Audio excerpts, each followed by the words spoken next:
Hey, Tony Gaston here, popping in with another episode of the Single and Ready series. Now, I want to talk to you about questions to ask on the first date. And to be honest with you, it's more about watching and listening than just the questions. Because one of the things that you don't want to do is you don't want to let the person that you're dating with, that you're on the date with, feel like it's an episode of First 48. You ever watch First 48? Where they in the interrogation room and the detective is talking to the person and it's like, so where were you at this time right here? And then what did you do? Okay, and then what did you do then? All right, and then where were you? And so a lot of times when you're single, you get so caught up in your head. Like one thing that I have noticed being married, being on the other side, and the one thing that I have noticed with a lot of single people,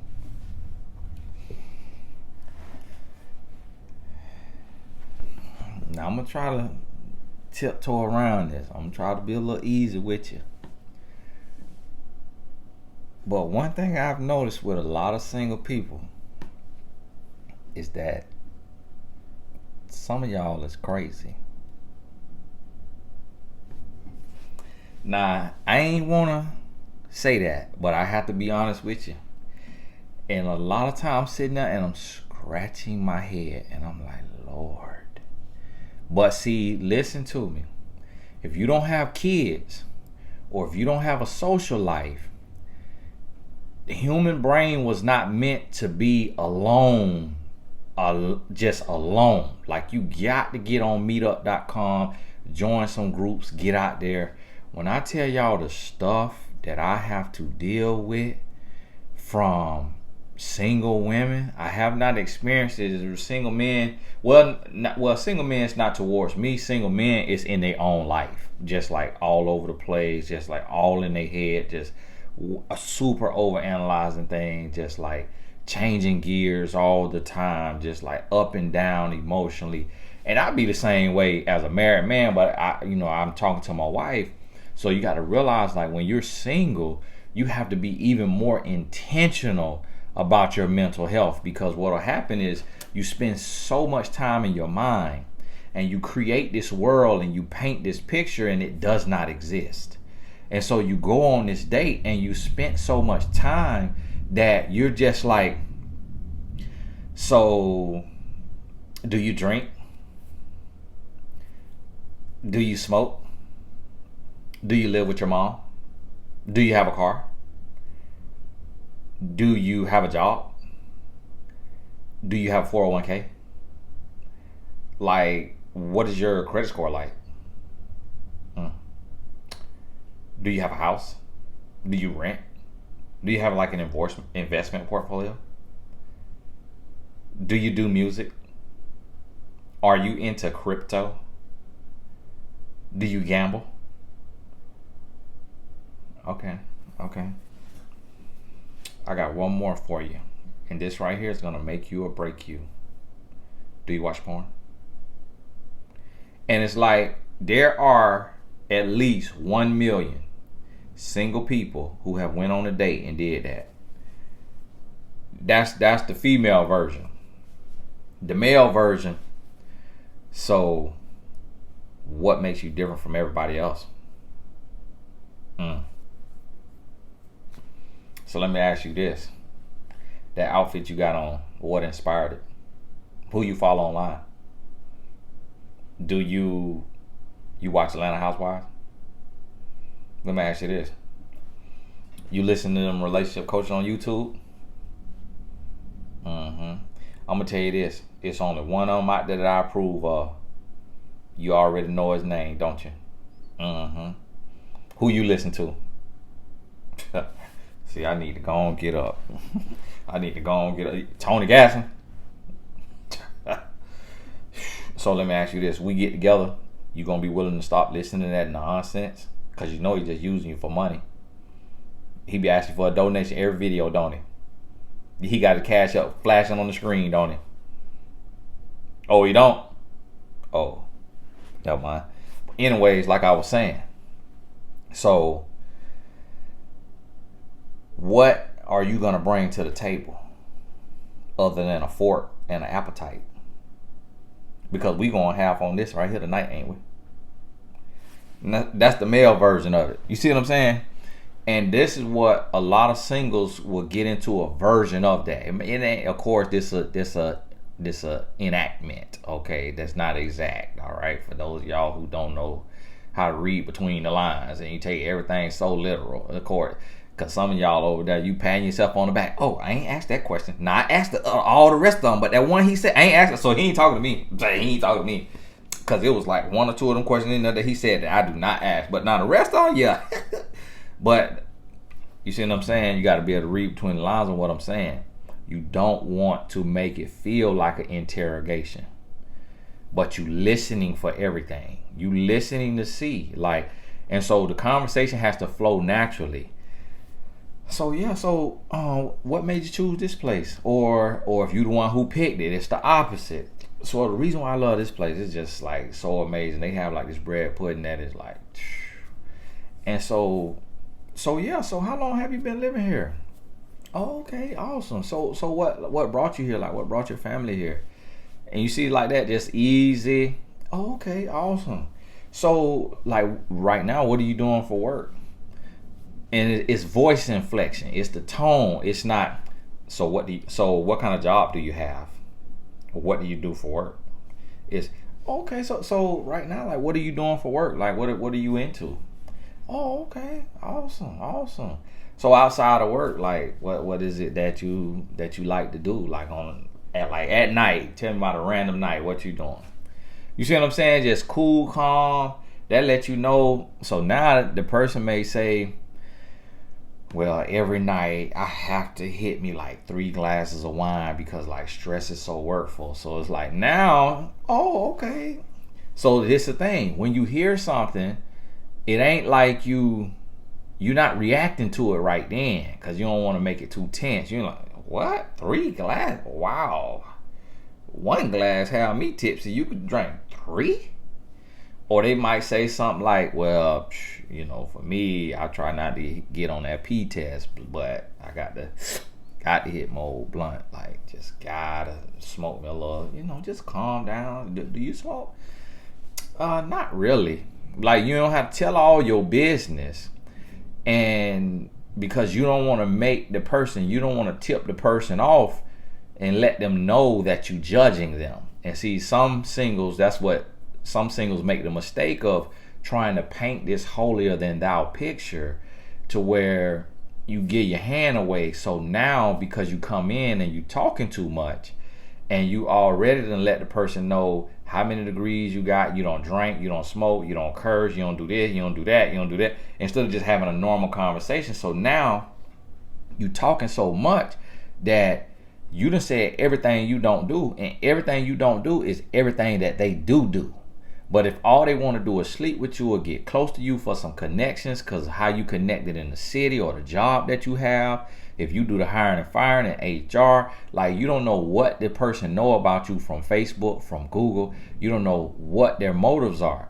So when you go and you just sing like a canary, you sing like a bird, now the person have heard your whole script. You've read your whole script because you're talking too much. And now the person just picks a role that they're gonna play in your movie because you done read your whole script. So now they pick a role and now they finna fake. You just said you don't smoke. The person you on a date with, they wake and bake every day. But now they don't smoke. Now they don't smoke. So now you about to get played. So when you go in, whenever you on a first date, don't worry about the specific questions you ask. That's another flaw of just being in your head too much as a single person. Is people come to me and they want actual specifics. Like, Tony, what color should I wear? Tony, like, okay, so what's the first question? Okay, Tony, so what is the second question then? Okay, so what is the third question? So now you going in there and it's like you reading a script. It's like you're a robot. You don't want to go in there as no robot. You want to go in there cool, calm, collected, just relax. You just in there. And you just talking. And see, this is the thing. As you talking, you paying attention. It's a no judgment zone. It's a no comparison zone. So what you need to remember, no judgment, meaning you don't let them know they being judged. Yeah, you judging, but you don't let them know they being judged. No judgment. No comparison. So you smoke? I've never smoked. I would never smoke. You don't have to do all that because you don't know who you're dealing with. You don't know if this is a crazy person. You don't know if this person got Ted Bundy aspirations. You don't know what this is. So you want to keep everything cool, calm, and collected. And you can't be prideful. I don't care how they feel. I'm going to tell them how I feel. I am a woman of God. And I'm going to let them know I do not smoke. I do not drink. I do not. See, this is the problem right here, Tony Gaskin. You asking us to tiptoe around these man feelings.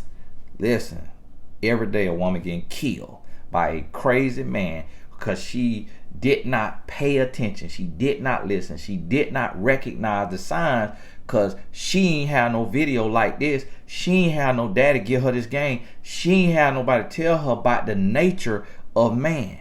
So when I'm telling you about this here, you got to understand you don't know who you sitting in front of.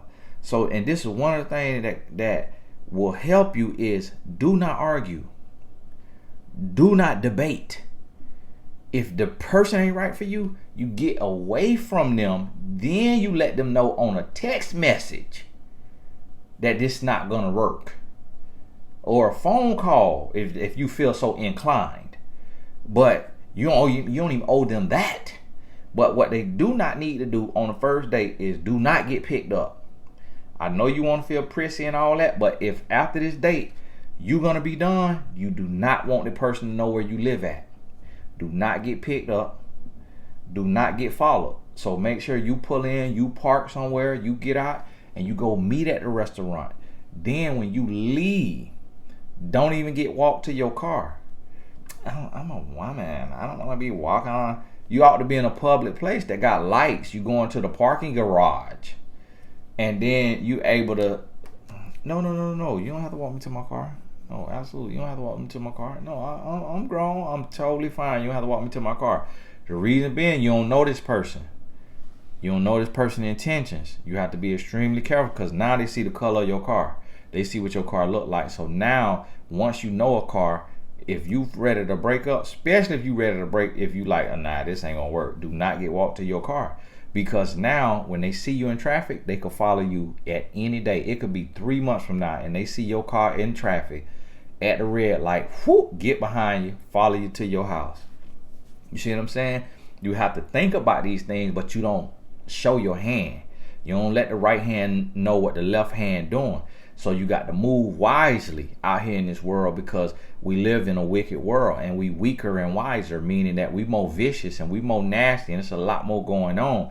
It's a lot of people that's scamming and they going on dates to scam. They going on dates to get close to you. They going on dates to get that little card machine reader by you, steal your information, steal your card information, get your phone number, search your records online, find your address online, find everything out about you, and they coming to scam.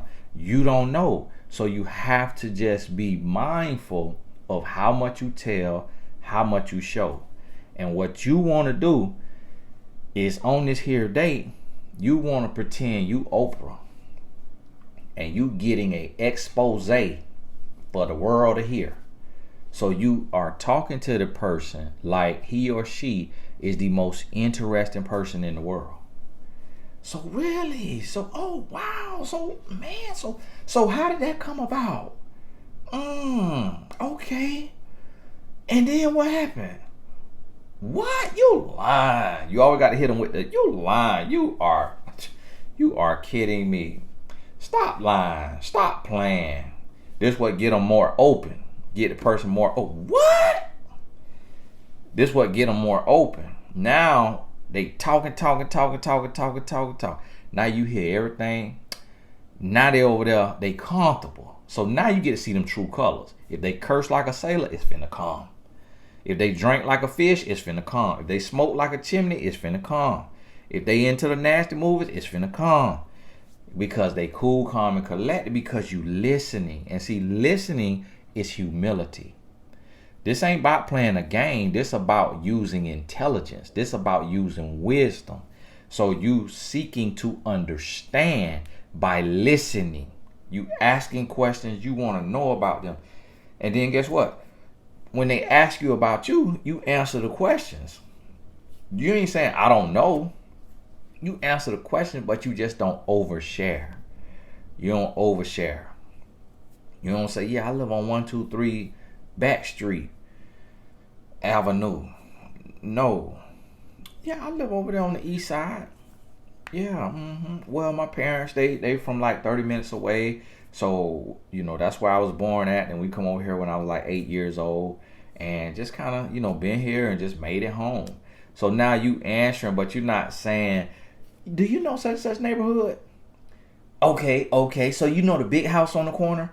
All right, that's where I live at. Wow. So you just was over there? Yeah, I'm at the end of the street. The pink house at the end of the street. Yeah. Wow, that's great. It's a small world. So your best friend live right up the street from me? Wow. Well, next time you over there, stop by. See, you don't want to overshare like how I be doing. And you want to be able to answer the question. And just, here's the thing. It's your energy. You got to be cool, calm, and collected. You can't be too tense, too short. And then you can't be over the top. Just crazy, because you always remember happy medium. In your outfit, happy medium. In your energy, happy medium. In your conversation, happy medium. And see, it takes humility to shut up and to listen, to let somebody else tell you all about themselves. And if you like this person, the more you let them talk, the more they're going to fall in love with you. The more a person expresses, the more they fall in love. The more they get to communicate, and just because it'll feel like a good therapy session. It'll feel like a good life coaching session. It'll feel like a spoken diary.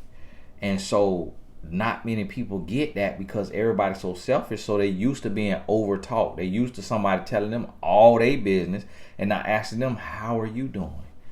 Really? Okay. So tell me more about that.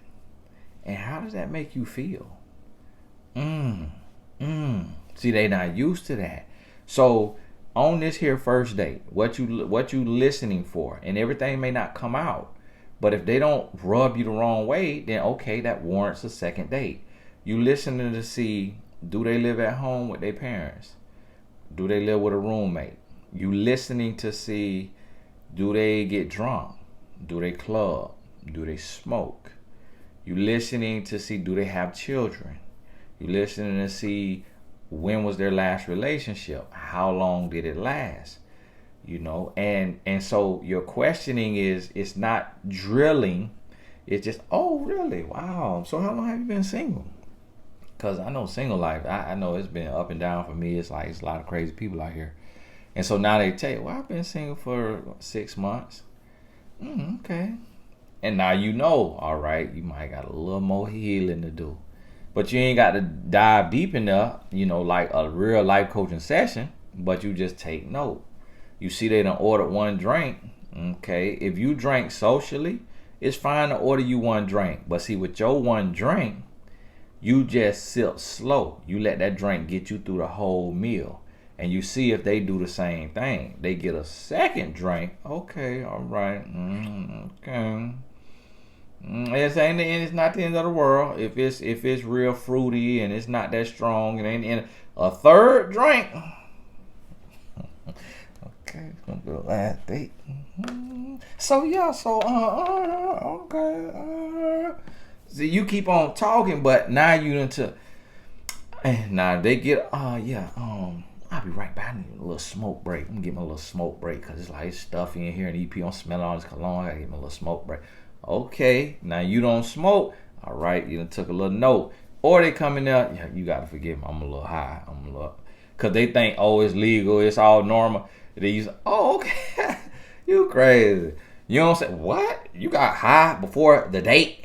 It's like, remember, this not your husband, this not your wife. You don't have to, no arguing, no chastising, no debating. Just whoever they are, let them be that. They do not know the data you collecting. And when it's a no judgment zone, when your guards is down and to them, and they don't know that you adding all this up, they're gonna show you exactly who they are. Exactly who they are. She know you paying for the date, and she want to get the item on there that got the MP beside it that stand for market price. She showing you something. Now you know she finna be a bag. She finna, if you not no big spender, if you a little frugal, now you know this is not the woman for you, because on the very first date, she getting lobster tail and filet mignon. I know it's filet mignon. She getting lobster tail, and then she, oh yeah, can I? And also, can I have a side of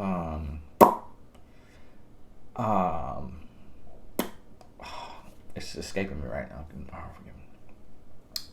Scallops, yes. Can I have a side of scallops with the lobster tail and the filet mignon? And yes, can I see your wine list one more time? Now she going to do all that right there, and then I don't want to hear it by, oh, what does she eat like that? That's how she eat that, because she got that kind of money, she could pay for herself. Okay, all right. Well, I hope she finna offer to pay for her half, and not just finna take that man pockets all the way through the ringer on the first date. It's like, man, come on, you couldn't get no grilled chicken salad? Like, my goodness. Like, I'm out here dating. So it's like, okay, what if I got another date tomorrow? Now I got to go to Amscott, get a payday loan. But that's something to pick up on if a person finna just ring your pockets through because they know you paying. See, it's little stuff like that you want to see a person's modesty. You want to see their humility. You want to see their communication skills. You want to see their decency. You really want to pay attention to how he or she treats the waiter. If they treat the waiter like a servant, that's a red flag. That's a red flag. See, I could do a whole seminar on this for y'all singles. And see, y'all got the videos, but when we do a seminar in person, y'all make sure y'all get y'all ticket. Come on now. And let me know in the comments if you want me to do one of these here live in Atlanta, where we do a whole day. You just getting ready, and then I'm answering your questions. Now with the here, ticket price gonna have to be a little higher, because you can't have no whole lot of people in there now. So it got to be exclusive. Got to be for the ones who really want to be there. But y'all let me know, and actually don't let me know, because y'all be setting people up for failure. Yeah, I'll be there. And then as soon as the tickets come on sale, yes, I just wanted to write in and know if Mr. Gaskin had any free comp tickets, because my tire just went flat yesterday and I'm just in the worst season of life. And then everybody sending in them soft stores. I'm like, boy, these people done begged me to no end to do a seminar. Not everybody hollering about they ain't got $40. Let me get my butt back online. So yeah, I'm staying right here on the hill in the neck. I be leaving my family. I be spending all them thousands of dollars renting out a place, because everybody's, I'm like, you do something live. We ain't gonna do a seminar. Then the seminar come and everybody, oh, I just had to pay for this. But listen to me. Make sure you go to the playlist and you watch all of these videos. You get these in. Now I can break it down deeper, but I don't want to talk too much and too long. And then I don't want you to be too in your head and overthinking things. Because see, here's the key on this right here. You cool, calm, and collected. You just naturally normal. And all you doing is you just paying attention. That's all you doing. You paying attention. How many drinks do they have? How many curse words do they say? How many times do they cut you off when they're talking? How do they treat the waiter? See what I mean? How are they dressed? You're just paying attention. And then what you could do after the date, as soon as you get home or in the car, just like a doctor, turn on your voice recorder. Okay, just finished this here date. Went out this. This what happened. Just remind yourself. You get home. You get on mymentor.life. You go on there. You click find a coach. You click on the filter. Then you click dating coach or relationship coach. Boom. You find somebody that you can afford. Don't worry about how their picture look. Don't worry about what the bio say. You just need another human who is a neutral party that you could bounce this date off of and get some feedback. Point blank period. Get a t-shirt under the video. That's all you need. It get you some feedback. Anybody gonna be able to see it if they on the outside looking in. The reason why you don't just want to go talk to your friend or to your mama or your daddy is because they're gonna be biased. They're either gonna be overly protective of you, or they tired of you being single and they're gonna lie to you and they're gonna ignore the red flags that they clearly heard, and they ain't gonna say nothing to you about it because they know how you are and they know you quick to cut people off. So, oh, that's amazing. You know what? That ain't no problem. Like, there's so many men today smoke. Like, that is no issue. Like, everybody smoke. You know, Pastor Johnson smoke. And you know, Barack Obama said he used to smoke. You see his lip purple? Yeah, girl. And listen, I think Barack used to smoke a little more than cigarettes. And look how he did. Up there with Michelle. So listen, don't even worry about that. But so now you got this bad advice because you done went to your friend or your family member and they just biased for whatever their reason is. So you always want to make sure you go to a neutral party whenever you meet somebody new, whenever you get in a new relationship, whenever you hit a little bump in the road. You want to get you a professional to bounce this off of. So now you get that feedback. I was dealing with my clients. And as I'm talking to my clients, I'm like, why you ain't ask me about this when you met the person? Why you meet the person, get with them, live with them, have a baby, get engaged, do all this, and then everything hit the fan. Then you come to me like I'm supposed to fix everything. I'm like, you need the ounce of prevention instead of the pound of cure. You got to come to me before when you meet the person. To analyze it, because then I would have told you no, you wasting your time. But you want to do that on your own because you ain't want to hear nothing. And then when everything blow up, now you want to come talk about it. No, can't do nothing now. It's too late. So listen, pay attention, take you some notes, watch this here another time, watch this again, watch it all the way, watch it again, get it in your spirit, and just understand, cool, calm, and collected. No judgment, no arguing, none of that, no chastising, listening, paying attention, then you doing the doubt after. Hey, this is Tony Gasson. God bless you. I got to get on up here to the football game. I got my suite again this year, so I'm going on up there. If we wanted to hit a here vid, I'd be done invited somebody, invited y'all one of them down here, but with this here Delta variant, you got to be careful. God bless you.